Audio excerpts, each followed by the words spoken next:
Salam alaikum Azul Filaoun. Bonsoir. La troisième visite de M. Tebboune au ministère de la Défense, qui est censé être le ministère de M. Tebboune, pose questions et problèmes à la fois.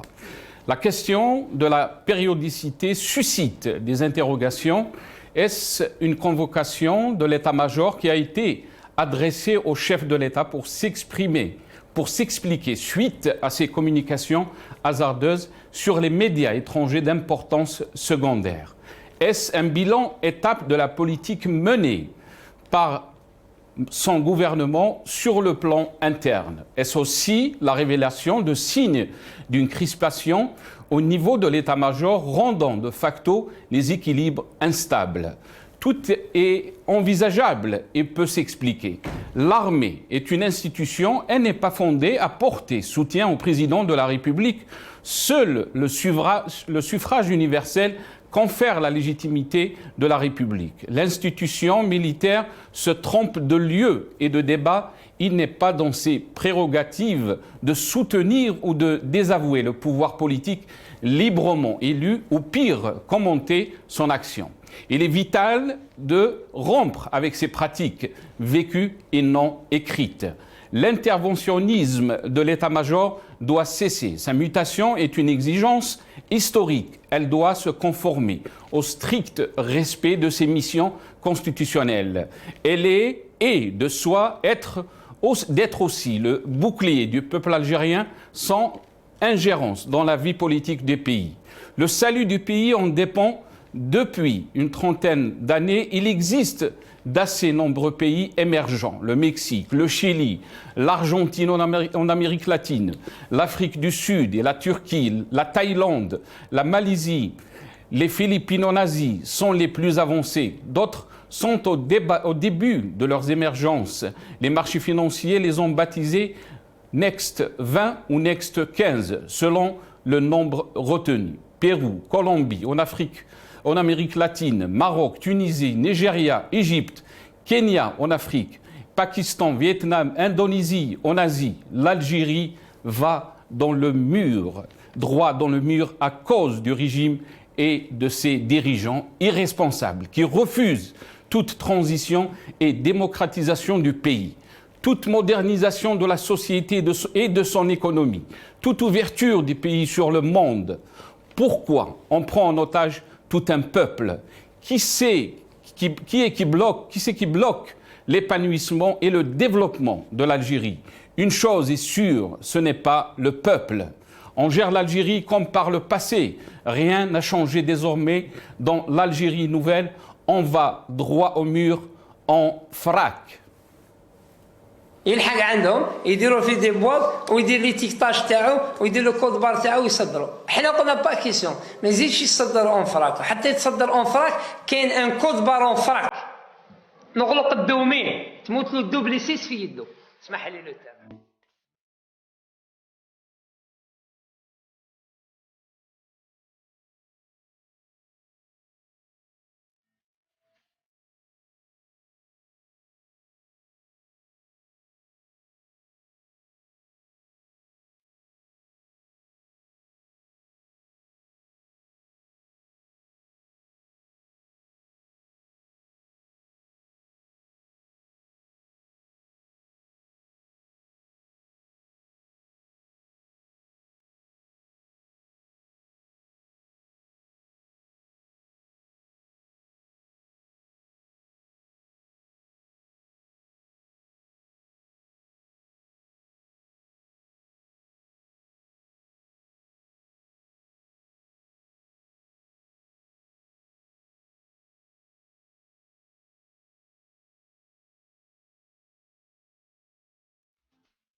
Tebboune convoqué au ministère de la Défense est le titre de notre émission ce soir. Et pour en parler, j'ai le plaisir d'accueillir dans cette émission Adel Jabbar, analyste politique depuis le Canada via Skype. C'est Adel, marhaba bik, bonsoir. Allah Yasselmek Nasser, merci pour l'invitation. Bienvenue à tous vos invités sur le plateau et à l'extérieur. Et un grand, très grand bonjour à notre peuple en Algérie et à l'étranger. Merci Adel Jabbar. On aura aussi le plaisir d'avoir professeur Nordin Aoussat, écrivain et conférencier. Il sera avec nous depuis Paris via Skype aussi. On me dit qu'il n'est pas encore prêt. On aura aussi depuis l'Algérie Maître Belkacem Naïd Salah, avocat militant des droits de l'homme depuis Oran par téléphone. Ouammar Saoudi, chargé à la coordination au RCD, secrétaire national depuis Alger. Adel Jabbar, je vais commencer cette émission avec vous. Marhaba bik, c'est Adel. Merci d'avoir accepté l'invitation. Adel Jabbar, donc, c'est la troisième visite de M. Tebboune au ministère de la Défense. Que cela signifie pour vous, cette visite? On va répondre par une dérision. Moi, je pense que c'est la première fois depuis qu'il est au pouvoir que je suis d'accord avec lui. La visite au ministère de la Défense nationale est tout à fait indiquée, appropriée et juste. On ne visite que des malades. Et la maladie de l'Algérie s'appelle l'armée. Donc il ne s'est pas trompé. Je lui recommande de continuer à les visiter pour les foutre dehors et nous débarrasser de cette maladie qui nous a mis dans cette situation-là. Maintenant, pour être un peu plus sérieux, je pense que Tebboune n'est que l'épouvantail qu'on nous a intronisé illégitimement le 12 décembre et qu'il part pour rendre compte. Souvenons-nous qu'une semaine ou 2 semaines auparavant, il y a eu la visite du patron de l'Africom qui est venu s'enquérir de la situation de notre armée à la veille du viol constitutionnel qui autorisera notre armée à se transformer en une armée de mercenaires pour aller faire le sale boulot que la France et les puissances occidentales ne veulent pas faire pour des problèmes qu'ils ont eux-mêmes créés, et aussi celle du ministre du secrétaire d'État à la Défense, US, qui est venu probablement répéter les mêmes instructions et dire « nous sommes là, nous vous appuyons, en contrepartie de quoi donnez-nous des garanties pour que vous alliez exécuter nos instructions ». Donc pour moi, c'est la lecture que je fais de cet événement-là. Nous ne sommes pas sortis de l'auberge. Nous allons, comme vous le disiez si bien dans votre édito, affronter un grand mur contre lequel nous allons nous fracasser parce qu'il n'y a pas de solution. La solution, c'est quoi? C'est que l'armée est le problème. Elle ne peut pas être la solution de ce pays-là. La seule solution, c'est qu'on puisse remettre la souveraineté à ce peuple, l'écouter et le laisser prendre en charge la destinée de son pays et sa destinée qui est la sienne, sans interférence aucune. Malheureusement pour nous, cette armée-là, qui est le véritable détenteur du pouvoir réel, est restée sourde à toutes les revendications, avec le déni et le mensonge de Gaïd Saleh, qui nous a truandés en nous promettant l'article 102 suivi du 7 et 8, et puis il s'est rebiffé, il nous a menti, et ce monsieur-là qui est venu, il vient de le dépasser dans sa mégalomanie, dans sa mythomanie, il ne fait que mentir, et je ne pense pas que nous puissions, avec des gens pareils, avec une équipe pareille, pouvoir trouver des solutions à notre pays qui est confronté à de très sérieux problèmes politiques, sociaux et économiques. Très bien. On reviendra sur les vrais détenteurs du pouvoir. Adel Jabbar, vous l'avez dit que c'était l'armée, mais Shingriha, dans une interview à New York Times, avait insisté et dit aussi que l'armée était loin du champ politique. Mais on va revenir sur cette question, bien sûr, durant cette émission. J'ai le plaisir d'avoir avec nous professeur Nordin Aoussat, écrivain et conférencier depuis Paris via Skype. C'est Nordin, marhaba bik, bonsoir. Bonsoir, c'est Nasser, Allah Yasselmek, marhaba pour tous les invités, aussi les téléspectateurs qui nous regardent, marhaba bihom, c'est Awaz TV. J'espère que votre Skype est en frac aujourd'hui. C'est Nordin, si on revient un peu sur les choses sérieuses par rapport à la situation en Algérie, qu'est-ce que signifie donc cette troisième visite de Tebboune, M. Tebboune, au ministère de la Défense, lui qui est ministre de la Défense. En voyant bien sûr les images, on pense que M. Tebboune s'est déplacé dans un autre pays avec toute l'organisation qu'on a vue. Absolument. On a l'habitude, ça pouvait passer si c'était à une occasion le 5 juillet ou le 1er novembre. Ça peut passer. C'est déjà dans les habitudes, le 1er novembre ou le 5 juillet. Mais comme ça, à la veille, je dirais, d'une élection, aller rendre visite au ministère de la Défense, mais il faut remarquer une chose aussi. Je pense que ça a échappé à certains, c'est qu'il a été reçu par Chengriha. Chengriha, c'est le chef d'état-major. Et l'état-major, c'est l'opérationnel de l'armée. C'est-à-dire qu'il aurait été reçu par le secrétaire général du ministère de la Défense nationale, ça passe. C'est son siège, il est chez lui au Tagara, mais le siège de l'état-major militaire, il est pas là, il n'est pas au Tagara. Donc ça, c'est aussi un point très grave que nous vivons depuis maintenant, depuis Gaïd Salah. Gaïd Salah qui était chef d'état-major, qui était l'opérationnel de l'armée, et qui faisait des discours dans lesquels il réunissait la police, il réunissait les douaniers, il réunissait les pompiers, il réunissait la gendarmerie. Donc, en quelque sorte, soi-disant le secret de Polichinelle, qui ne l'est plus depuis plus de 30 ans, que l'armée, c'est elle qui commande en Algérie, Gaïd Salah l'a complètement fait sauter en éclats, et là, maintenant, Abdelmajid Tebboune, il est encore en train de verser dans le même sillon, dans le même, je dirais, voie que Gaïd Salah avait ouverte. C'est franchement de très mauvais augure. Franchement, c'est un mauvais signal qui pouvait donner au peuple algérien d'abord et à l'étranger aussi que de faire cette visite à cette date-ci et de cette manière-là. Sur quelques passages des déclarations de Tebboune au ministère de la Défense.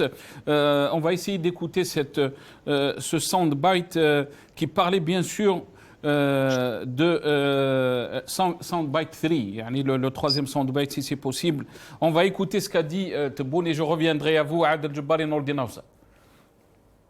صحيح إن الثابت الوحيد هو التغيير، لكن التغيير الذي تنشده الجزائر الجديدة هو ذلك التغيير الذي يستمد قوته من أصالة الشعب وثوابته ومرتكزته ويستشرف المستقبل الواعي والواعد تغيير عمودي وأفقي تصحح فيه الاختلالات وتسد فيه الثغرات. Adel Jabbar, si on revient sur la déclaration de Tebboune, vous l'avez entendu, bien sûr, il parle du principe du changement. Mais tout ce qu'on voit maintenant, c'est la continuité du même système, des mêmes pratiques. C'est le changement dans la continuité. C'est changer pour ne rien changer. C'est toujours les discours creux, nauséabonds, qui ne nous apprennent rien sauf le caractère hideux et autocratique de la dictature. Un dictateur ne vous dit jamais « j'aime l'autocratie ». Il vend toujours les mérites d'une démocratie qu'il promet, mais qu'il n'exécutera jamais. Tant et aussi longtemps que ce monsieur-là, qui ne représente rien pour les Algériens, parce qu'il a été très mal élu, il n'a jamais eu de légitimité, il ne l'aura jamais, parce que tout ce qu'il entreprend, il le rate, au lieu de s'approcher, d'écouter le peuple et de réaliser ou d'exécuter ce que le peuple dit dans ses slogans politiques, qui sont tout un programme politique depuis le 22 février 2019, il ne fait que s'enfoncer en devenant sourd aux revendications du peuple, en accentuant l'horrible répression que vivent nos compatriotes et les citoyens algériens. C'est-à-dire qu'aujourd'hui, nul n'est à l'abri. L'Algérie est en train de se transformer sous ce Tebboune-là, cet inconnu qui a été intronisé par Gaïd Salah avant qu'il ne parte. est en train de se transformer en une immense prison où 40 millions ou 44 millions d'Algériens sont en sursis. Ils peuvent partir en prison, être incarcérés arbitrairement pour un oui ou pour un non. Nous avons tous entendu, vu, écouté et appris les exactions dont faisaient l'objet de jeunes filles dans les commissariats, avec les menaces les plus criminelles, les plus assassines, de la part d'une police qui est censée être à la disposition, au service du citoyen, comme son armée. L'armée algérienne, quand 112 milliards de dollars, elle n'est pas là pour protéger le peuple, elle n'est pas là pour protéger le pays, elle est en train de faire la guerre aux Algériens. Elle n'a jamais cessé de le faire. Ce qui l'intéresse le plus, c'est de rester au pouvoir et de le garder indéfiniment, comme on garderait un jouet pour un enfant. Elle ne veut pas de partage du pouvoir, elle ne veut pas écouter ce peuple-là, qu'elle considère comme un mineur à vie, elle l'infantilise. Comme disait Gaïd Sal et comme redit Chengriha, nous allons accompagner. On n'a pas besoin de votre accompagnement. Le peuple est suffisamment mûr, mature, intelligent, créatif et politisé pour pouvoir tracer son propre destin, construire l'Algérie qu'il veut, pas ce que veut l'état-major et les généraux et Tebboune. Très bien, restez avec nous, Adel Djebbar. On a été rejoint par Maître Belkacem Naït Saleh, avocat militant des droits de l'homme depuis Oran. Maître Belkacem Naït Saleh, marhaba bik, bonsoir, merci d'avoir accepté l'invitation. Bonsoir à vous et à vos intervenants.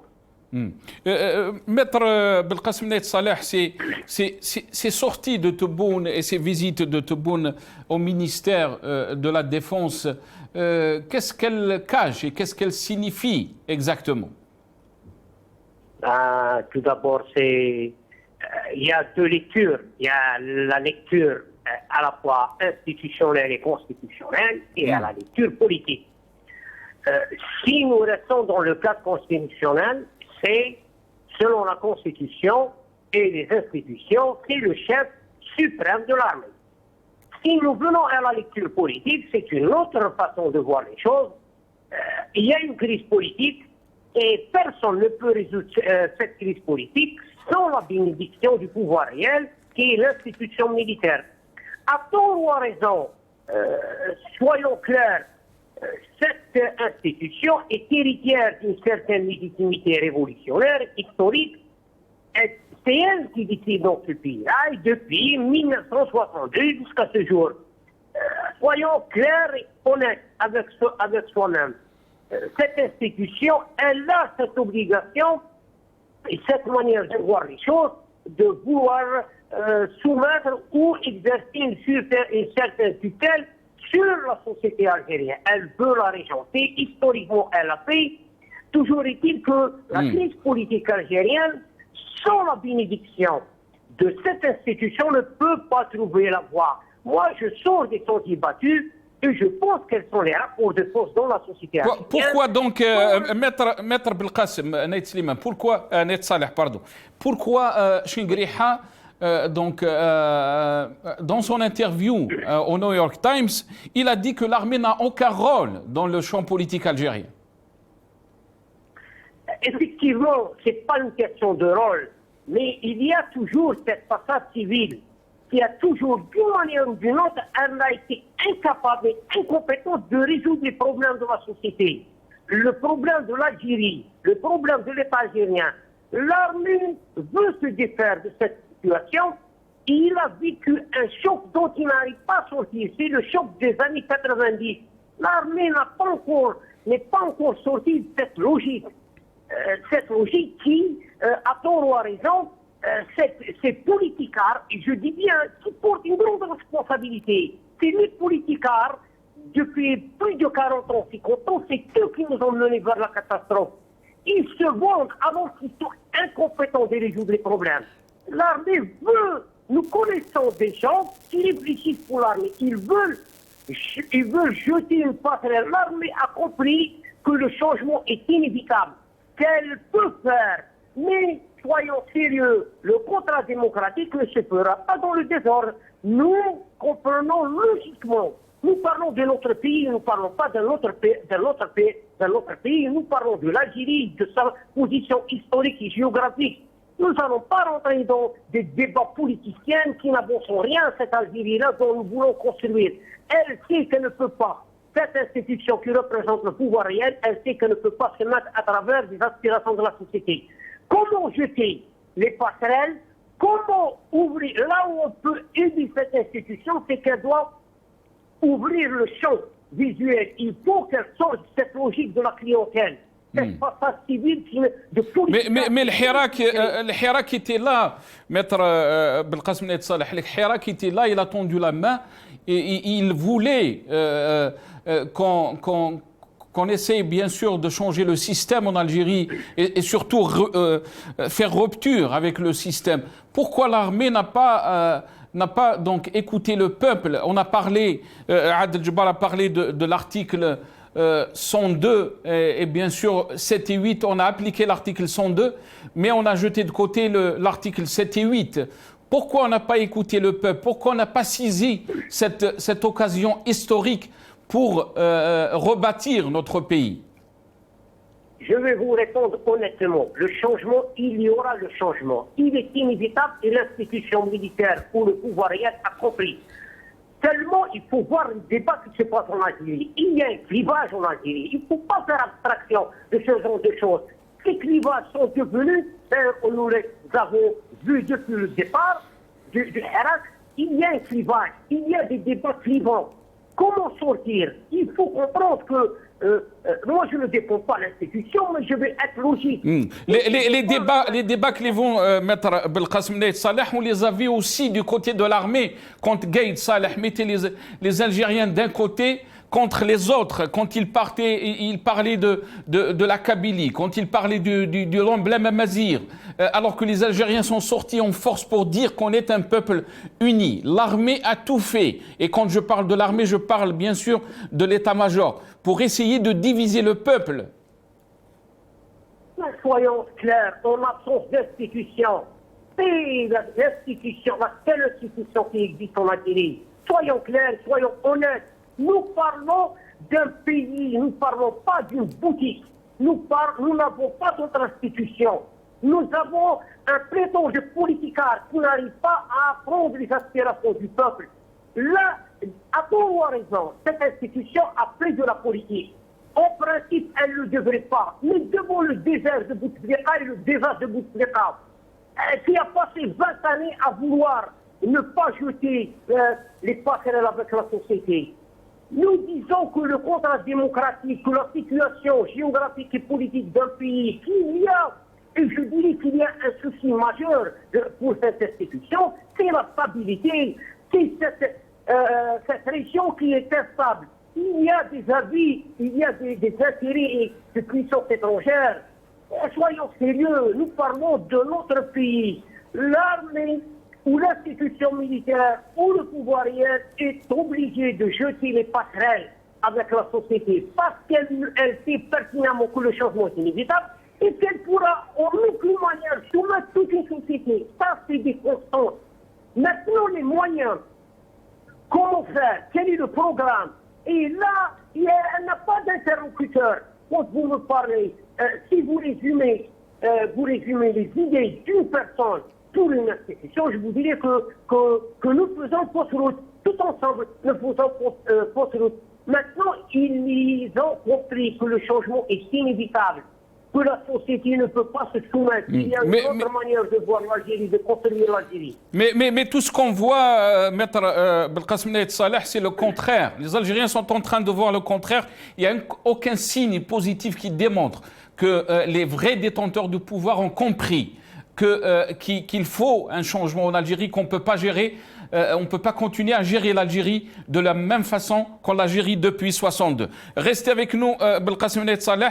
Je vais donner la parole à Ouammar Saoudi qui nous a rejoint, chargé à la coordination RCD, secrétaire national. Ouammar Saoudi, merci d'avoir accepté l'invitation. Bonsoir. Merci beaucoup. Bonsoir à vous et à vos téléspectateurs. Ouammar Saoudi, comment expliquer donc les visites répétitives de Tebboune au ministère de la Défense? D'un côté, Chingriha, bien sûr, qui déclare au New York Times que l'armée n'a aucun rôle, il ne joue aucun rôle dans le champ politique algérien. Et quand on voit bien sûr ces visites répétitives de Tebboune, on se pose la question, qui sont les vrais détenteurs du pouvoir en Algérie? Non, effectivement, vous avez raison de souligner ces fréquentes visites et leur médiatisation. Parce que le chef d'état-major et le président, qui est en même temps ministre de la Défense, peuvent travailler sans le faire savoir. Par exemple, hier, en plus, il faut remarquer que c'est le président donc c'est le chef de l'État, donc qui se déplace lui-même chez le chef d'état-major. Hier, par exemple, tout le boulevard Kilim Belkacem a été fermé et encerclé par les forces de l'ordre pour que le chef de l'État se rende au ministère de la Défense. Bon, ça maintenant, je pense, l'interview du New York Times, en fait, il y a deux choses. Il y a l'affirmation du chef d'état-major, Chengriha, qui dit que l'armée ne fait pas de politique. Mais juste après, le Tebboune, donc le chef de l'État, dit que nous voyons 2 fois par semaine. Maintenant, ça c'est pour un peu situer disons les choses qui sont un peu visibles. La deuxième chose, je pense qu'il faut souligner, c'est que le chef de l'État n'a aucune espèce de légitimité. L'élection du 12-12, c'est l'armée qui a propulsé donc Tebboune comme chef de l'État, avec le score que nous connaissons. Les statistiques les plus optimistes donnent 10% de participation. Certains parlent de 7%. Donc, vous voyez un peu. Alors, maintenant, ça c'est le premier problème. Le deuxième problème, c'est que on peut avoir un chef de l'État qui est mal élu, mais qui peut après rebondir et faire, disons, une forme de consensus dans le système. Parce que je ne parle pas de la population. Je pense que le fossé entre la population et le système, donc vous avez évoqué le Hirak, je pense que cette question-là, elle est consommée, ce fossé est consommé. Maintenant, le système, le problème dans le système, c'est que Tebboune ne fait pas, il ne fait pas le poids. Par incompétence, par le fait aussi qu'il est lui-même dans la SABA. Nous savons tous qu'il est dans l'affaire Khalifa, qu'il est dans l'affaire enfin, plein d'affaires, etc. Alors, je fais une lecture, mais c'est une lecture. Je pense que l'armée, comme détentrice du pouvoir réel, c'est elle qui a ramené Tebboune. Le fait de voir que, en fait, la personne qui l'a ramené n'arrive même pas à faire un consensus au niveau de cercle du système, c'est-à-dire que l'armée est obligée de dire « je suis là ». C'est-à-dire que, en fait, c'est une personne qui...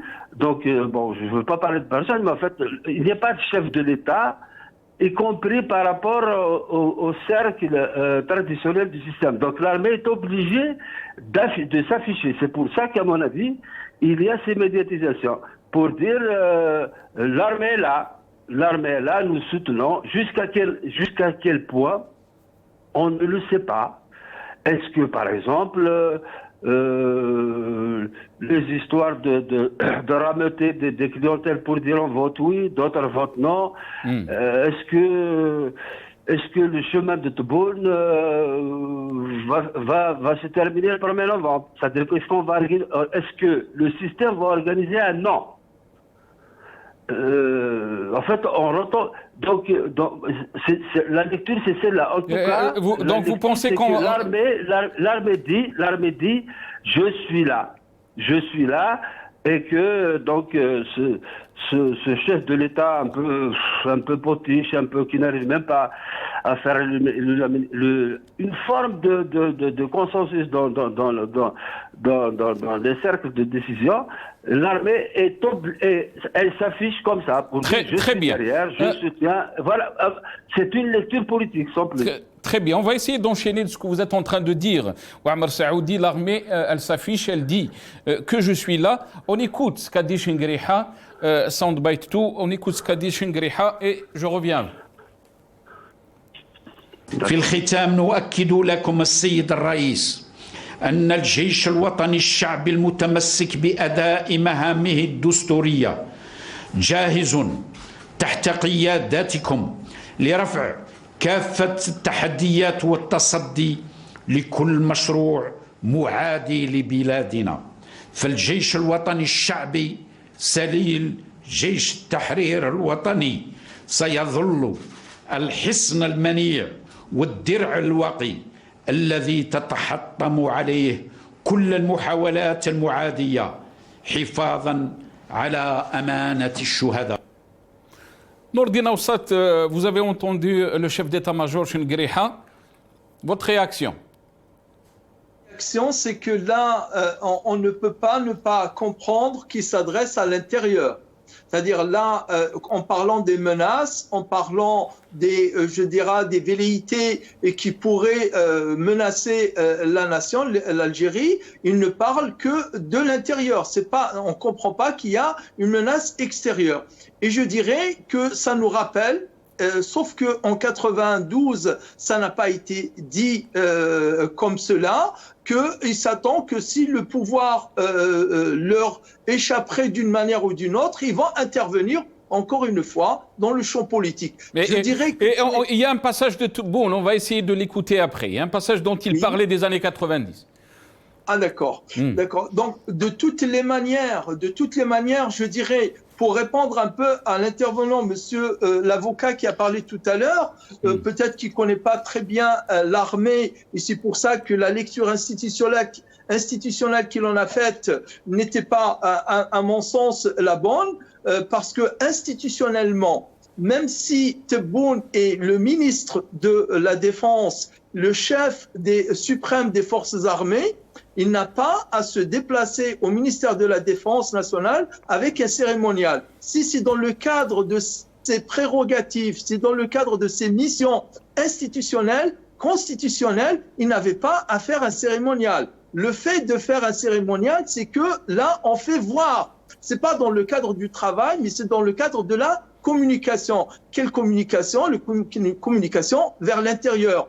Encore une fois, je dirais que l'armée algérienne, l'institution, bien entendu, elle a un passé, ça personne ne peut le nier.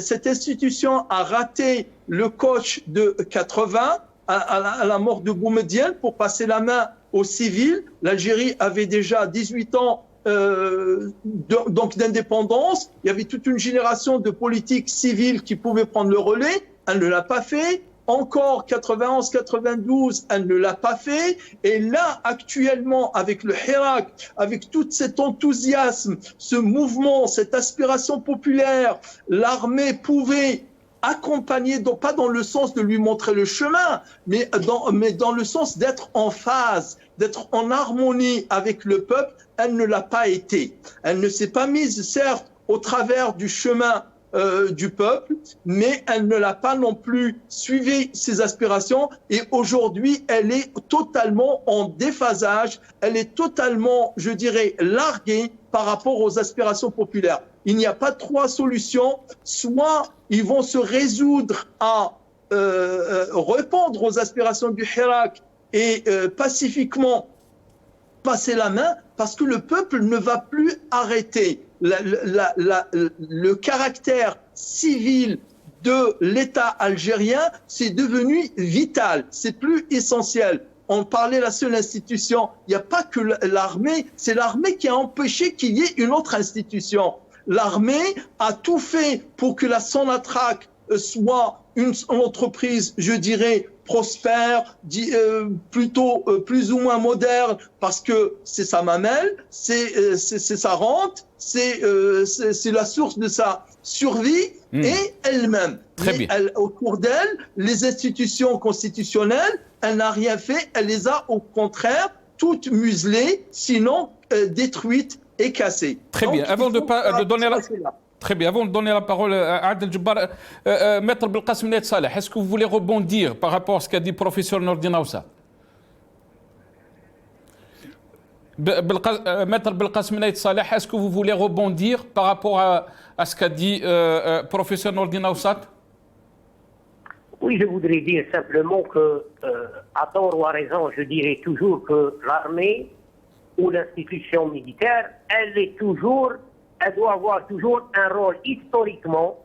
Elle a son orgueil. Il faut pas avoir une attitude un peu belliqueuse. Je dirais que aucun changement, aucun projet de changement ou de partage de pouvoir ne se fera sans la bénédiction de cette institution. Il y a des situations telles que nous l'avons vécues et je dirais qu'elle n'est pas encore sortie. L'institution militaire n'est pas sortie du choc de 1990. Elle n'est pas encore sortie. Tous les partis ne sont pas sortis parce que nous n'avons pas... Je vais vous rendre la parole, Maître Belkacem Nait Saleh. Je vais vous rendre la parole. C'était juste pour rebondir par rapport à ce qu'a dit Nourdine Naoussa. Adel Jabbar, vous avez entendu Belkacem Nait Saleh, rien ne peut se faire donc sans l'armée. Adel Jabbar.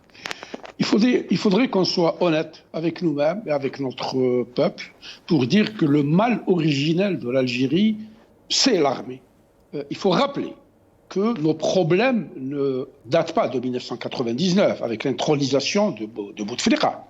Et les véritables problèmes de l'Algérie ont commencé en 1962 avec le coup d'État contre un gouvernement provisoire démocratiquement élu. Durant la guerre de libération, l'armée est venue, l'état-major de Oujda, les conspirationnistes de Oujda et de Gardimao sont venus, ils ont écrasé tout le monde, ils ont pris le pouvoir de force. Donc ils n'ont aucune légitimité historique. On nous a gargarisé de discours creux pour dire il y a une légitimité révolutionnaire. Il n'y a plus de légitimité révolutionnaire. La seule légitimité, c'est le peuple. Boumediene lui-même avait effacé les héros algériens, les grands noms de la révolution algérienne, pour dire un seul héros, le peuple. Aujourd'hui, le peuple est un grand zéro aux yeux de cet état-major-là, parce que moi, je ne confonds pas. Et je fais le distinguo entre les torchons et les serviettes et les serpillières. L'état-major de l'armée algérienne, avec sa kemcha de 20 généraux qui ont la même base sur la vie de 44 millions d'Algériens, ne représente pas l'armée. L'armée, c'est l'armée du peuple. Il y a c'est nos enfants, c'est nos frères, c'est nos amis, c'est nos familles, les enfants de nos familles qui constituent cette armée-là. Aujourd'hui, on parle d'un état-major félon qui a pris le pouvoir, qui s'est opposé à la souveraineté populaire en 92. Fusions-nous d'accord ou non avec le fils? C'est un autre débat. Il y a eu des élections de l'avis de tout le monde propres et honnêtes qui ont permis l'émergence des 3 francs. Et puis, qu'est-ce qui s'était passé? Les généraux de l'époque ont fait un coup d'État. Ils ne veulent pas admettre, comme aujourd'hui d'ailleurs, ils n'admettront jamais de se dessaisir du pouvoir et de remettre le pouvoir au peuple algérien. Donc pour eux, l'Algérie est un jardin privé. Ils le cultivent, et ils le sèment et ils récoltent les fruits qu'ils veulent, tout en échappant à toute forme de contrôle et de reddition des comptes. C'est ça le véritable problème en Algérie. Tant et aussi longtemps que cette armée-là reste sourde à l'écoute de son peuple et qu'elle cesse de considérer ce peuple-là comme un peuple infantile et immature, ça ne marchera jamais. Le divorce est là. Et c'est un divorce sans appel. Très bien. Ils ne peuvent pas gérer un pays sans son peuple. La souveraineté est appartient à ce peuple et pas à ces généraux. Très bien, Adel Jabbar, restez avec nous. On va essayer d'enchaîner donc par rapport à ce que vous êtes en train de dire, les deux dates historiques aussi très importantes de l'histoire de l'Algérie. Donc l'ouverture, ce qui s'est passé bien sûr en 88, l'ouverture du champ politique en 89, la nouvelle constitution, les élections de 92, de 91, l'arrêt du processus électoral, le rôle de l'armée dans l'arrêt du processus électoral, mais aussi la date du 22 février 2019, le rôle de l'armée dans cette date. On va essayer d'écouter Tebboune et je reviendrai à mes invités. وحين كان من يدعون الديمقراطية أرادوا فرض أناس لقيادة البلاد في مرحلة انتقالية خطيرة خطورة ما عاشته بلادنا في التسعينيات نادى الجيش الوطني والشعبي بالانتخابات وأعطى درسا في احترام الدستور وقوانين الجمهورية والديمقراطية. Belkacem Naït Saleh, je vais revenir à vous. Le parallèle qu'a fait Tebboune dans son discours donc, au ministère de la Défense, parlons bien sûr du rôle de l'armée dans les années 90, mais aussi du rôle majeur de l'armée pendant donc, cette révolution. En accompagnant bien sûr le Hirak à cette élection du 12-12. Votre réaction Maître Belkacem Naït Saleh.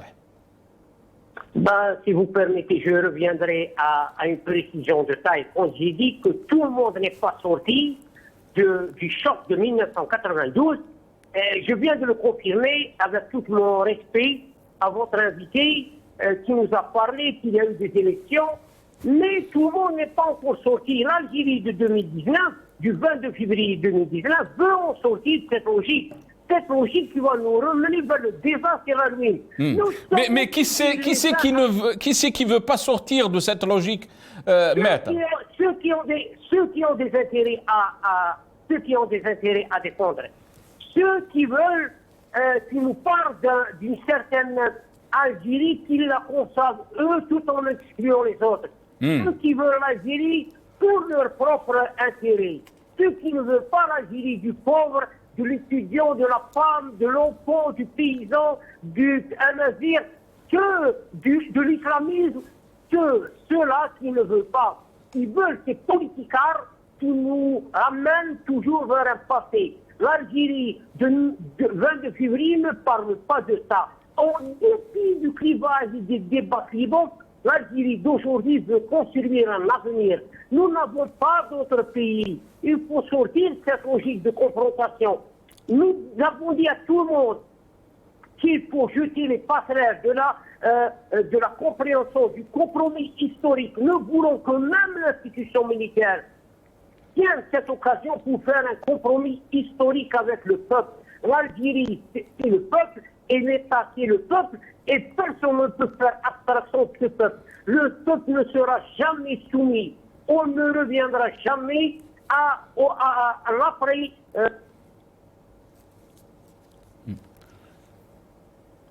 Maître Belkacem Naït Saleh, on me dit qu'on l'a perdu, Maître Belkacem Naït Saleh, essayons qu'il va revenir pour finir donc son analyse par rapport à ce qu'il disait. Ouammar Saoudi, je vais vous donner la parole, Ouammar Saoudi, si on reste toujours dans la même question, sur la même question, pardon. Qu'est-ce que vous en pensez, Ouammar Saoudi? Écoutez, d'abord, vous m'avez redonné la parole un peu tard. Oui, tout le monde a parlé 3 fois, mais معليش. Bon, moi je pense que il faut qu'on sorte d'un piège. Parce que, écoutez, le peuple algérien, avec évidemment la lutte de libération, avec toutes les luttes politiques qu'il y a eu après, il y a une accumulation de luttes. Par exemple, je vous dis, 91, il y a ceux qui, par exemple, disent qu'il y a eu des élections, donc il faut respecter le choix du peuple. Il y a de l'autre côté, par exemple, ceux qui disent que le pays est en péril et qu'il fallait que l'armée intervienne. Au passage, il y a beaucoup qui ont attendu que les choses s'éclaircissent pour se positionner. Donc, par exemple, l'actuel chef de l'État, ou Bouteflika, par exemple, leur traversée du désert, par exemple, dans les années 90, on ne les a jamais entendus. Mais le problème n'est pas celui-là. La différence, le soulèvement de février, il y a unanimité, j'allais dire, peut-être pour utiliser un langage de classe, interclassiste, toutes les idéologies confondues, pour que ce système parte. C'est pas le cas, par exemple, en 62, je suis d'accord avec l'intervenant, mais c'est vrai, bon, il y a des citoyens qui sont sortis, c'est Basile Barakat, 91, j'ai dit un peu, j'ai déjà parlé. Donc aujourd'hui, au fait, c'est un départ, c'est un peu peut-être le mai 45. C'est-à-dire que le système colonial doit partir. Il n'y a pas d'autre solution. Moi, je fais le parallèle comme ça. Février, et ce système politique qui a spolié le peuple algérien de sa victoire contre le colonialisme doit partir. Donc c'est un mouvement beaucoup plus fort. Parce que il est sur 48 wilayas, il n'y a pas de parti qui le dirige, c'est tout le monde qui sort, les enfants, les vieux, donc vous voyez, donc et toutes les tendances. Attendez, le départ du système est inéluctable. Maintenant, bien sûr que le système ne va pas partir comme ça. Alors, il avait deux choix. Soit il compose avec une transition démocratique. Évidemment, dans cette transition, l'armée et des centres de décision doivent avoir des garanties pour que les choses ne dérapent pas. Et il n'a pas choisi ça. Et il pense qu'il peut lui-même, donc le pouvoir, l'armée pense alors, au mieux, c'est de prendre le pouvoir, parce qu'à travers Tebboune, c'est l'armée, hein, pour assumer un certain nombre de choses et revenir. Allô?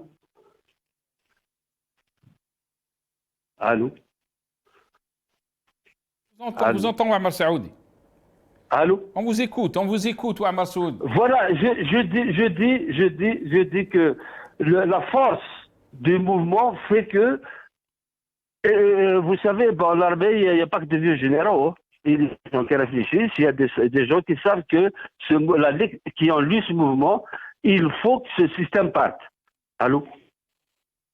Je vous entends, Ouammar Saoudi. Vous êtes en train de dire qu'il faut que le système parte, mais Tebboune, il est en train de dire que l'armée a joué un rôle pour préserver donc le pays et le mettre sur la voie de la démocratie, du respect de la Constitution, en organisant dans la sécurité donc les élections du 12-12. Il est en train de...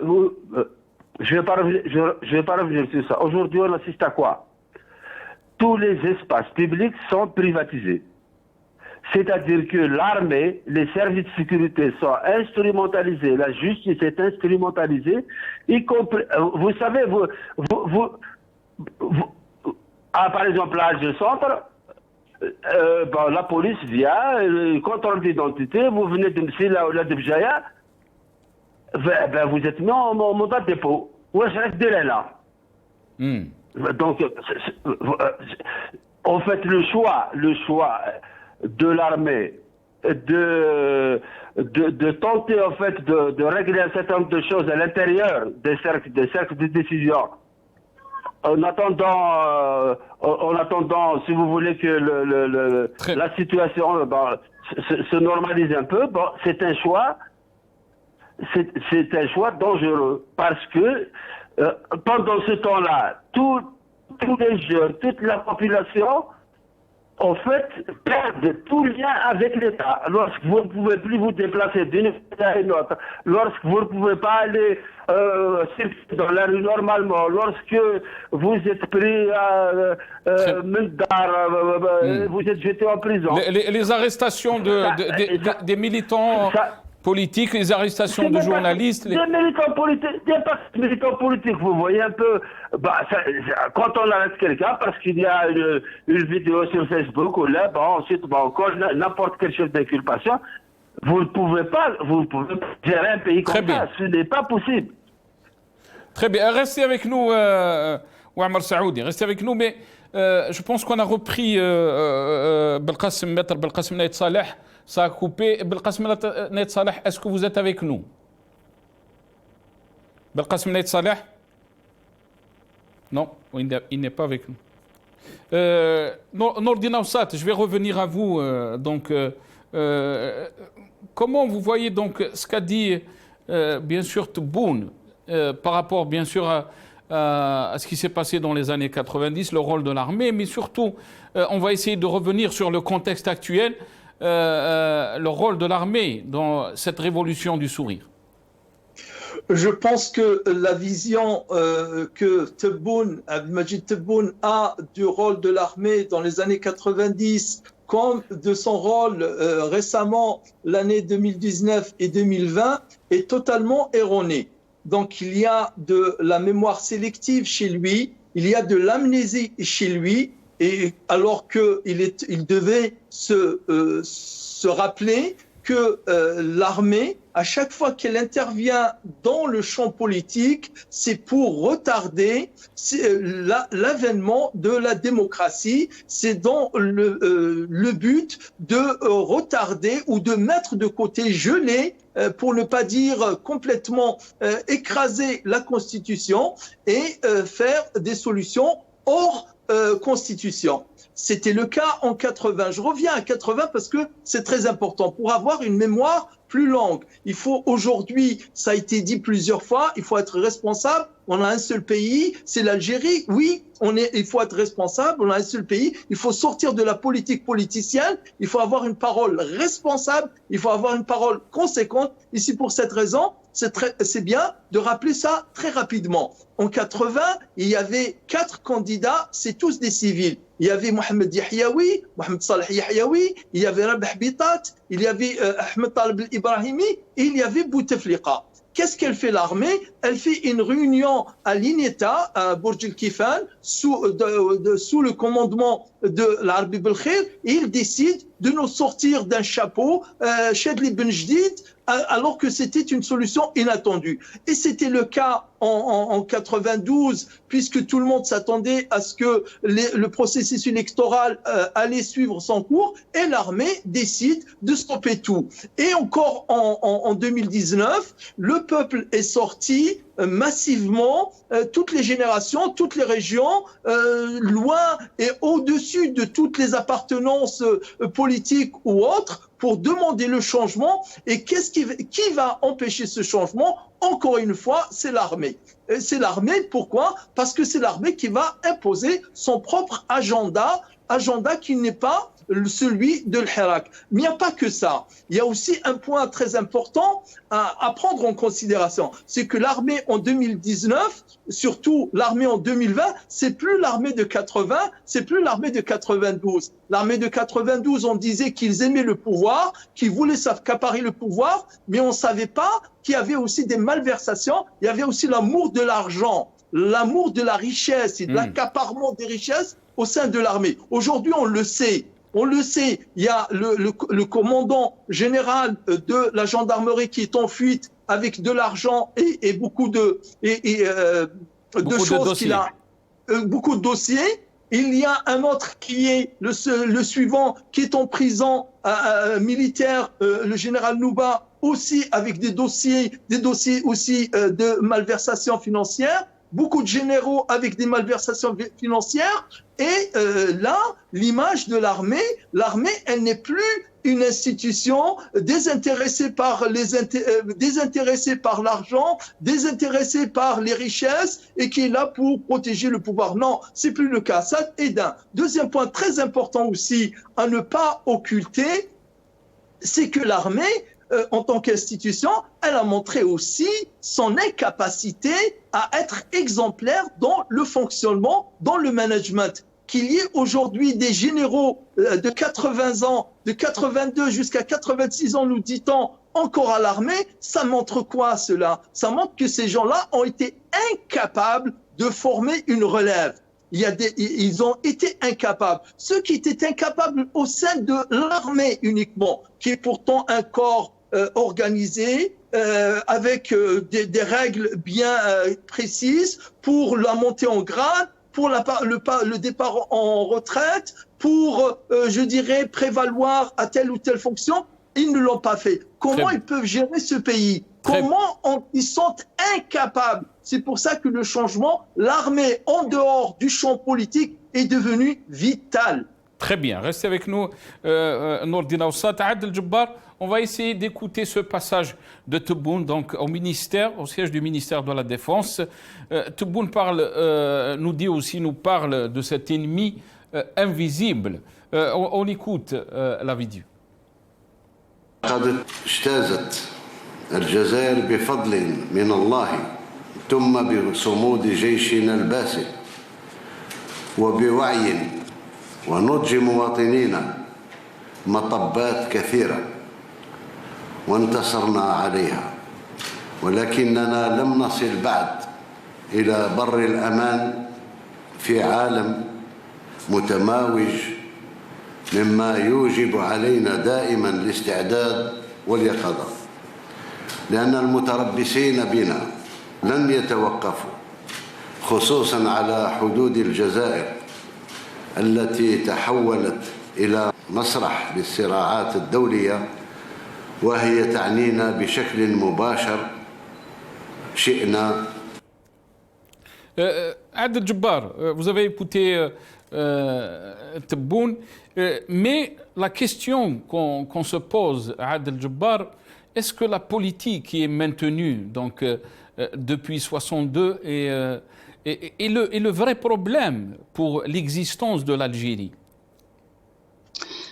Je vous dis une chose, je fais un raisonnement très court et très succinct. L'armée est le mal originel, c'est le mal absolu de l'Algérie. J'ai écouté le discours de Chengueriha qui atteste, qui déclare et qui affirme devant 44 millions d'Algériens que l'armée ne fait pas de politique, mais il tient un discours politique, un discours extrêmement belliqueux pour nous faire peur. Le discours de Tebboune est dans la même lignée, c'est un discours qui revalorise et surdimensionne le rôle d'une armée qui, du point de vue de tout le monde, est à l'origine de la situation ruineuse de notre pays. Quand j'écoute ces deux messieurs-là, j'ai l'impression que ce sont eux qui ont écrit le livre en 6 points de la théorie du complot. Vous savez, la main de l'étranger, l'ennemi imaginaire pour choquer l'imagination des Algériens, pour faire peur aux Algériens, pour abrutir des masses populaires qui n'ont pas de conscience politique, leur faire peur. Il faut toujours brandir cette menace de l'étranger, cette menace de gens qui ne nous aiment pas. Si nous étions dans un pays normal, entre guillemets, Tebboune vient de se condamner pour haute trahison. Il mérite la cour martiale quand il déclare ouvertement devant tous les Algériens que l'Algérie est la cible de puissances étrangères, que l'Algérie n'a absolument aucune ambition géostratégique. Quand un chef de l'État dit que son pays n'a aucune ambition géostratégique, c'est extrêmement grave. Quel est le rôle de cet État? Quel est le rôle de ce gouvernement? Quel est le rôle de ce pouvoir? Si nous sommes à la traînée des chemins pour que notre pays devienne beaucoup moins important que les pays appelés MAP ou les pays les moins avancés de la planète qui aujourd'hui ont des gouvernements qui sont là et qui s'affirment et qui défendent leur pays. Donc ce monsieur-là est en train de nous sortir de son chapeau la fameuse théorie du complot, et ça tient dans les oreilles des gens qui sont crédules, qui se disent il vaut mieux s'accrocher à la dictature pour éviter le chaos et la guerre civile. Ils nous ont rabâché les oreilles avec leurs histoires de l'OTAN. Aujourd'hui, on voit des frégates de l'OTAN, on voit des généraux de l'OTAN venir invités par Tebboune et ses généraux. Donc, qu'ils arrêtent de nous saouler avec leur discours creux. Aujourd'hui, cette nouvelle génération ne croit pas en leurs sordides mensonges. Il faudrait qu'ils se mettent d'accord avec le peuple pour pouvoir accepter l'idée de négocier. Je reprendrai ce que disait votre invité, c'est Belkacem, qui n'est pas là. Les Algériens ont tendu la main. Des premiers jours du Hirak, Chab Al-Jazeera, J'ai Chab Khawa Khawa. Mais quand ils ont pris acte de la très haute trahison de Gaïd Salah, les généraux à la poubelle, l'ennemi numéro 1 du peuple algérien et de l'Algérie, c'est cette kimcha de généraux qui sont là, qui ne veulent pas partir et qui veulent garder le pouvoir parce qu'ils ont des casseroles qui traînent derrière eux et un jour ou l'autre, ils tomberont. Nul n'est éternel. On va essayer d'enchaîner Adel Djebbar sur la question de la Constitution. Belkacem Nait Saleh, je pense que vous êtes avec nous. Belkacem Nait Saleh ? Oui. Très bien. Belkacem Nait Saleh, on est en train de préparer donc cette nouvelle Constitution, la révision de la nouvelle Constitution. Bien sûr, depuis le 7, il y a cette campagne électorale, si on peut dire, la campagne électorale de la Constitution, mais le peuple algérien n'y voit rien. On insiste que c'est le départ de la nouvelle Algérie, que c'est bien sûr, si on peut dire, une date historique, parce que le référendum est au 1er novembre. Comment vous voyez les choses, Maître Belkacem Nait Saleh, sachant que tous les signaux sont en rouge par rapport à la situation en Algérie, qu'elle soit politique, qu'elle soit économique ou sociale? Voilà, c'est le problème majeur. En absence de solution, dans l'immédiat, on est allé chercher des subterfuges par la révision constitutionnelle. La crise, elle est éminemment politique. Ses racines, elles sont politiques. Elles ne peuvent en aucune façon être résolues sur le plan constitutionnel. Maintenant, cette fuite en avant va nous amener vers le désastre. Le pays, avec cette constitution ou ce projet de constitution, va rentrer d'une crise pour sortir d'une autre crise. Il va ouvrir l'ère des crises politiques. Le problème, c'est qu'il n'y a pas eu de solution viable, une solution claire et nette, et dans l'immédiat au problème de l'Algérie, avec cette mauvaise intention de vouloir faire un changement superficiel. Or, nous appelons depuis le 22 février, et le peuple appelle à un changement radical. Il se fera dans le consensus, il se fera dans le compromis historique, il se fera le changement. Maintenant, comment va-t-on faire? Là, le problème, il faut apporter des idées, il ne faut pas rester... Et je vous ai dit que tout le monde est prisonnier du choc de 92. On nous parle de légitimité historique, légitimité populaire. Rien en absence de l'institution militaire qui est le pouvoir réel, rien ne se fera, aucun changement. Nous appelons à jeter des passerelles entre la génération au sein de l'état-major ou au sein de cette institution, ce qui veut dire que cette génération post-indépendance, qui est universitaire, qui a une autre conception de voir les choses. Il y a eu un problème générationnel et c'est une évidence. Il y a le facteur historique, c'est une évidence. Il faut aller vers le changement. Maintenant, il part de révision constitutionnelle. Le problème sera toujours posé. Le problème a un caractère purement et simplement, éminemment politique. Il faut qu'il trouve sa solution politique en dehors de la bénédiction de l'institution militaire qui, avec son orgueil et son histoire, rien ne se fera. Et nous irons vers ce que nous appelons toujours le désastre algérien. Très bien, restez avec nous, Maître Belkacem Saleh. Ouamar Saoudi, je vais revenir à vous sur cette question de la Constitution. Rien ne va changer, est en train de dire Belkacem Saleh. Même cette révision de la Constitution, elle va passer. La crise politique est toujours là. Le peuple est déterminé. Et on l'a vu dans les semaines dernières, surtout avec l'occasion, bien sûr, du 5 octobre, qu'il ne va pas quitter la rue. Il va revenir, d'après ce qu'on a vu.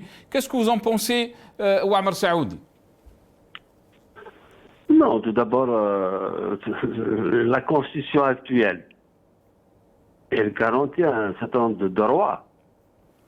Par exemple, le droit de se réunir, le droit de se déplacer d'une wilaya à une autre, le droit de manifester avec une autorisation. Elle garantit aussi un certain nombre de droits pour les journalistes, y compris la protection de la source. Non, le problème, c'est pas le texte, c'est pas un problème de constitution. Ces droits, tous ces droits qui sont dans l'actuelle constitution, ont été piétinés, sont piétinés aujourd'hui. Donc le problème, ce n'est pas les textes constitutionnels. C'est-à-dire que on inscrit des droits et dès que vous les exercez, eh ben, on vous trouve autre chose pour vous empêcher donc le problème n'est pas celui-là. Ce n'est pas un changement de constitution, en tout cas de cette manière. Deuxième chose, nous avons besoin d'une constitution après le février 2019, d'une constitution constitutionnelle dans laquelle ou à travers laquelle les forces politiques de ce pays s'engagent donc à respecter. Mais aujourd'hui, donc, je vais revenir un peu. Effectivement, le noyau du pouvoir n'a pas changé. C'est l'armée. Donc, la Constitution qu'il donne un peu plus sur le plan littéraire, par exemple, il paraît que pour les partis, c'est le régime déclaratif. Mais les partis qui existent aujourd'hui déjà sont empêchés, y compris de se réunir dans leur siège. Très bien. Maintenant, il y a une question fondamentale. C'est vrai que sur le plan du discours, quand on écoute Tebboune et l'autre, Chengrena, mais en fait, on revient à des années en arrière. Quand un pays où l'armée et la façade civile qu'ils se donnent sont là grâce à la fraude électorale, grâce à l'octroi de marché à des puissances étrangères pour garantir un peu une forme de neutralité, lorsque dans cette constitution, par exemple, nous avons maintenant, y compris l'armée, va intervenir, on ne sait où. C'est un débat. Dans une situation démocratique, on peut débattre. Mais ils sont vendus. Maintenant, ils vont vendre l'armée. Mais en fait, ils vont vendre l'armée. C'est-à-dire, s'il reste au pouvoir, ce sera les petits agents des États-Unis, les petits agents de la France, en contrepartie, on ne va pas les inquiéter. Enfin, ils ne seront pas inquiétés par ces puissances. Mais je veux dire que ceux qui sont morts pour ce pays, ils vont se retourner dans leur tombe. Très bien. Mais je dis encore une fois, mais je pense que toute cette précipitation, en fait, a ficelé des dossiers entre eux pour peut-être échapper le jour où il y a l'ouverture démocratique. Apparemment, c'est une vente concomitante. C'est-à-dire qu'ils peuvent vendre, y compris l'armée, y compris cette armée-là. Qu'ils nous disent qu'ils protègent le pays. Maintenant, ils vont se prêter avec tout le monde. Très bien. Restez avec nous, Ouammar Saoudi. Nourdine Aoussad, je vais revenir vers vous. Donc, la constitution qu'ils veulent donc faire voter cette nouvelle constitution. Et bien sûr, ils disent que c'est le départ de l'Algérie nouvelle. Ils nous parlent de l'Algérie nouvelle, mais le peuple ne voit ni nouvelle, ni... Qu'est-ce que vous en pensez donc face à cette logique, alors que le peuple est en train toujours de demander un vrai changement du système? C'est clair, c'est comme je l'avais dit tout à l'heure, nous sommes dans l'agenda de l'état-major militaire. C'est l'agenda de l'état-major militaire qui est en train de se faire. On était dans une oligarchie, c'est-à-dire qu'un oligopole, l'armée, la présidence et qui gouvernait, qui dirigeait le pays. Là, avec bien entendu une mainmise sur les autres institutions élues, qui ne sont pas réellement élus, mais il y a un travail qui est fait pour que les majorités soient toujours celles voulues par l'armée et la présidence. C'était ça.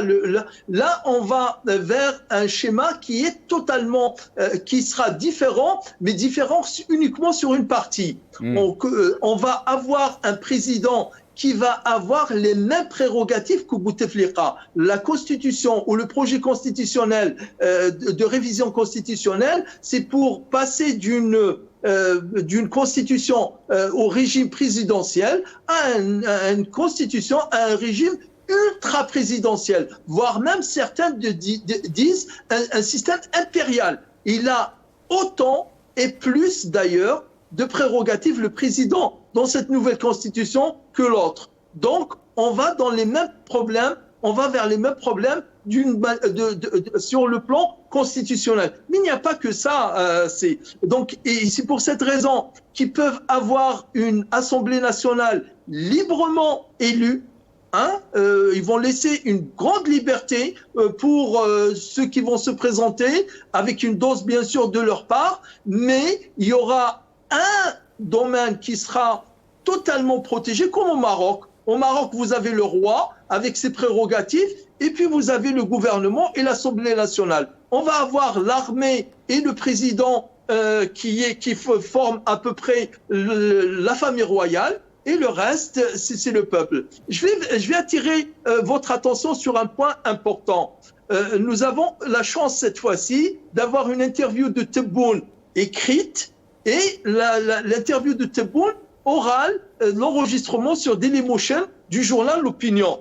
Quand il dit, Tebboune, il faut bien prêter attention à cela. Quand il dit, sur le plan politique, je me suis engagé à introduire le maximum de jeunes au niveau des instances élues. Mais comment on peut introduire des jeunes dans les instances élues? C'est les électeurs qui vont introduire, c'est pas le président qui va introduire, bon sang. Et le meilleur, c'est qu'il va préciser, y compris au sein de l'Assemblée nationale. Et c'est dans l'interview orale, c'est le journaliste qui lui pose la question sur les partis politiques. C'est pas lui-même qui va parler du rôle des partis politiques qui vont présenter les jeunes, mais c'est le journaliste. Il va dire, si les partis politiques présentent des jeunes, c'est une excellente idée, c'est une excellente chose. Donc, on va vers un système malheureusement plus antidémocratique que le système qui a prévalu pendant l'ère de Bouteflika. C'est une régression, mais totale, au niveau, je dirais, du texte lui-même.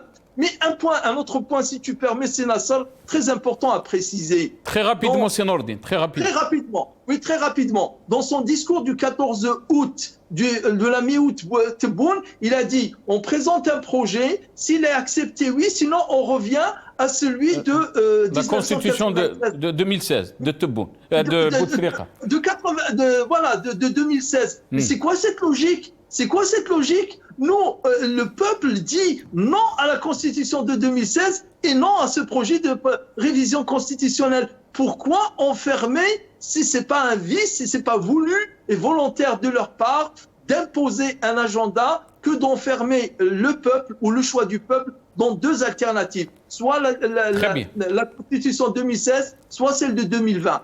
Ce n'est pas acceptable. Je vais terminer cette émission avec une question posée pour chacun de vous. Une minute très rapidement, chacun, parce qu'il ne me reste pas beaucoup de temps et on me dit qu'on doit finir cette émission. Je vais commencer avec vous, Maître Belkacem Naït Saleh. Maître Belkacem Naït Saleh, comment peut-on trouver une solution face à cette crise qui touche l'Algérie, et là je parle bien sûr de la crise politique, et qui peut mettre notre pays dans un danger imminent? La question, elle est pertinente et la réponse, elle doit être claire. La seule voie, c'est pour rétablir une passerelle de dialogue et de compromis entre le pouvoir réel et la société algérienne. En dehors de ça, nul ne peut annuler l'autre, nul ne peut faire abstraction. À partir de là, chacun doit prendre ses responsabilités devant l'histoire. Nous parlons d'un pays, nous parlons d'un peuple, et chacun est comptable de ses actes devant l'histoire. Ni plus ni moins. Les passerelles du dialogue et du compromis historique doivent être faites entre l'état-major et la société algérienne. En dehors de ça, il n'y a aucune alternative et ce n'est que du verbiage qui va nous mener vers le désastre. Très bien. Très rapidement, Ammar Saoudi, à vous la parole. Non, écoutez, la solution, c'est la souveraineté du peuple. Maintenant, ce n'est pas un mot vague. Et la responsabilité entière, en cas si... Ammar Saoudi, je pense qu'on l'a perdu, Ammar Saoudi. Nourdine Aoussat, à vous la parole, et je vais terminer avec Adel Jabbar. Nourdine Aoussat. Donc, ma réponse, c'est la réponse que Tebboune a donnée au journaliste du journal L'Opinion. Quand il lui pose la question sur la Libye, il va dire rien ne peut se faire sans la légitimité populaire. C'est comme ça. Il va détailler tout un agenda des élections régionales, etc., etc. Si seulement Tebboune pratiquait cela pour l'Algérie, c'est seulement Tebboune était convaincu que c'est cela la solution pour l'Algérie. Donc, la solution, moi, le compromis inédit, historique et courageux, j'appelais à cela en avril 2019.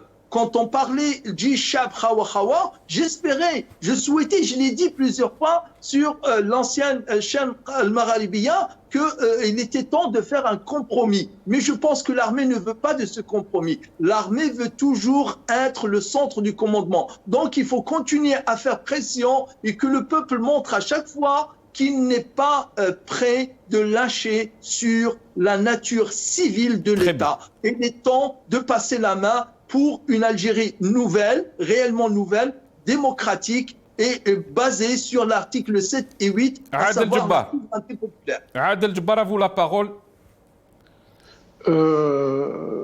Bon, que voulez-vous que je vous dise? Pour la Constitution, c'est encore un leurre et un gros mensonge. Cette constitution-là a été élaborée par une équipe à Tebboune. Elle a été approuvée par son gouvernement, approuvée par son Assemblée nationale illégitime, réapprouvée par un Sénat que les Algériens ne reconnaissent pas. Et puis, son ministre de la Communication sort pour inviter les Algériens à aller en masse au niveau des urnes pour plébisciter ce leurre et ce gros mensonge. Cette constitution-là donne des pouvoirs monarchique de droit divin à Tebboune. Son ministre de la Justice nous avait dit la dernière fois que le président n'est pas comptable de sa gestion. Il n'y a aucune imputabilité à lui faire concernant les désastres qu'il pourrait faire encourir au pays. Maintenant, je termine par des chiffres catastrophiques. Vous savez que l'Algérie, cette année, dans le meilleur des cas possibles, elle va engranger 23 milliards de dollars. 12 milliards de dollars seront pompés et seront au service de l'armée. 4 milliards de dollars serviront au pays des fonctionnaires. Tebboune lui-même, qui avait demandé à ce qu'il y ait une compression sur les budgets et un meilleur contrôle budgétaire, s'est ravisé pour dire on ne touche pas au salaire. Il restera 7 milliards de dollars. Ce sont les dividendes des multinationales qui travaillent dans les hydrocarbures. Il restera zéro. Les avoirs algériens, en théorie, à l'étranger, sont élevés à 40 milliards. Donc, il y a un déficit de 17 milliards. Il faudrait trouver les moyens de ramasser cet argent-là. Les besoins incompressibles de l'Algérie sont de 42 à 45 milliards. Ça, c'est le côté économique. Mais le côté politique, 30 secondes, Adel Djebbar. Le côté politique... Qu'est-ce qu'il a dit Belkacem Naït Salah a dit rien ne peut se faire sans l'armée. Comment on peut s'en sortir de cette crise? Je suis entièrement d'accord avec lui. C'est l'armée qui tient le bâton, c'est l'armée qui tient la mitrailleuse et le blindé. C'est à cette armée-là d'écouter son peuple, de revenir à la raison.